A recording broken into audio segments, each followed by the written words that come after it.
اس پر تو اتفاق ہے کہ آیات کی ترتیب وہی سے ہے، لیکن سورتوں کی ترتیب بھی وہی سے ہے، اس میں اقوال اور بھی ہے۔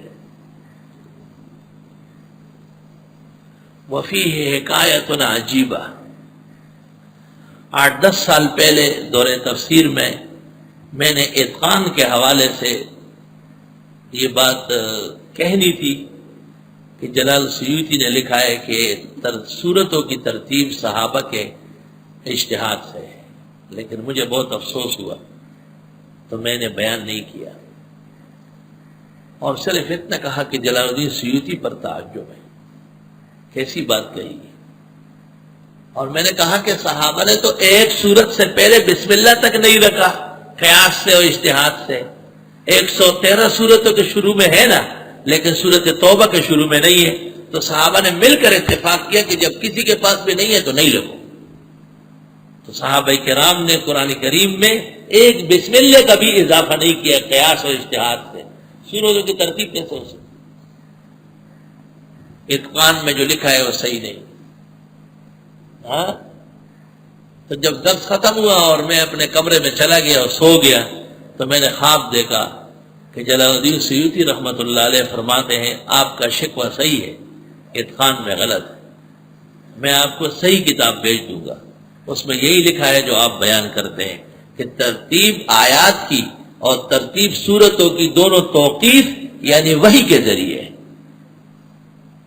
میں خواب سے بیدار ہوا، یک دم باہر آیا، میں نے پوچھا کوئی کتاب تو نہیں آئی؟ انہوں نے کہا نہیں کتاب نہیں آئی۔ ایک مولانا محمد حنیف صاحب تھے سرگودے کے، وہ کتابیں بیچتے تھے، کہا وہ آیا ہے۔ میں نے کہا بلاؤ، غرفہ میں آرام کر رہے تھے، وہ آئے۔ میں نے کہا حضرت کیا لائے ہیں؟ کہا 2 بوری کتابیں لایا۔ میں نے کہا جلال الدین سیوطی کی کوئی کتاب ہے؟ کہا کوئی نہیں۔ میں نے کہا لاؤ دکھاؤ، ایک ایک دکھاؤ۔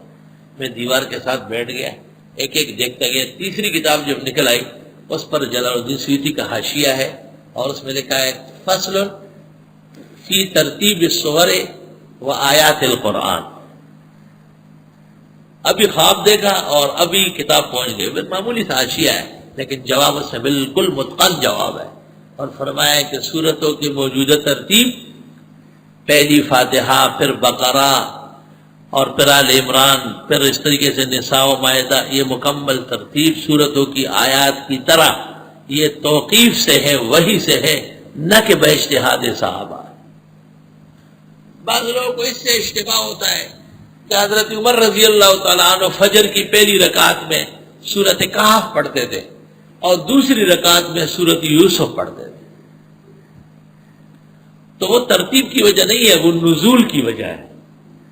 نزول میں کہف مقدم ہے اور سورت یوسف مؤخر ہے، اور صحابہ چونکہ عالم بالنزول تھے اس لیے ان کو اجازت تھی ایسا کرنے کی، اور کوئی وجہ اس کی نہیں، یہی وجہ تمام محدثین نے لکھی۔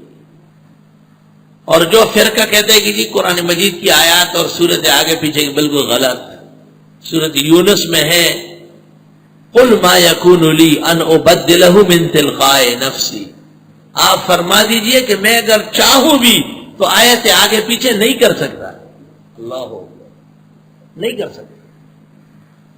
تو نبی کی بشری اختیار میں نہیں تھا، یہ قیامت تک کوئی فرد نہیں کر سکتا، جس نے کیا ہے وہ ذلیل و خوار ہوا، اور قرآن اپنی جگہ اٹھل رہا ہے۔ یہی وجہ ہے کہ روافض جن کا عقیدہ تحریف قرآن کا ہے مگر ان کے ہاں قرآن یہی موجود ہوتا ہے، یہ بھی معجزہ ہے، اپنا وہ محرف عقیدے کے مطابق آج تک چھپوا بھی نہ سکے۔